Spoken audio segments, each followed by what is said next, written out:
Bonjour, un message à tous les immigrants. S'il vous plaît, gardez votre dignité. Gardez votre dignité au travail. Arrêtez de baisser la tête comme des trouillards à ceux qui vous harcèlent moralement. Oui, on est censé respecter les gens et on est censé faire notre travail comme il se doit.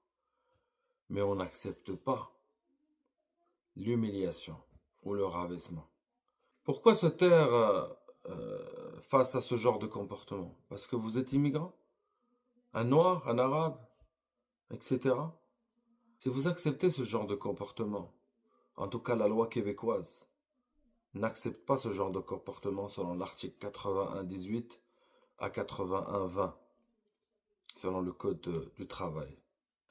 Je vais vous lire un peu ce qu'il y a dans cette loi contre le harcèlement moral.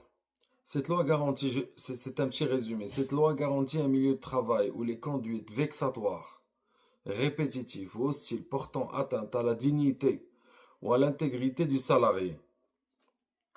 Donc, si on se comporte mal avec vous, que ce soit avec un geste, des paroles ou des gestes déplacés, là, votre hiérarchie est dans l'obligation de prévenir.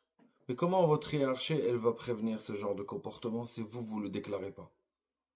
Donc, pour que votre hiérarchie puisse prévenir et faire cesser de tels comportements, vous devez déclarer. À chaque fois que vous confrontez à une telle situation, de dénigrement ou de comportement inacceptable. Donc, que ce soit des paroles, des actes, des gestes répétés ou non désirés.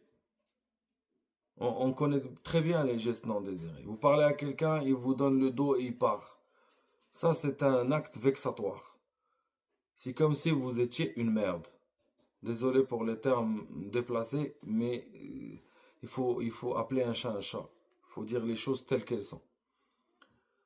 Si vous parlez à quelqu'un et il vous regarde pas, il se retourne.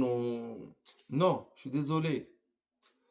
C'est un manque de respect de ne pas parler aux gens et de les regarder en face. Si quelqu'un, par exemple, vous crie dessus, c'est inacceptable. Si quelqu'un vous demande de faire quelque chose, mais d'une façon euh, irrespectueuse, c'est inacceptable.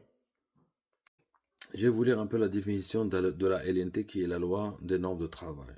Donc, je vais un peu tricher, je suis sur Internet, je vous lis ce que je vois sur Internet. L'harcèlement se définit par une conduite vexatoire, parole, acte, geste que j'ai déjà dit, répété, hostile ou non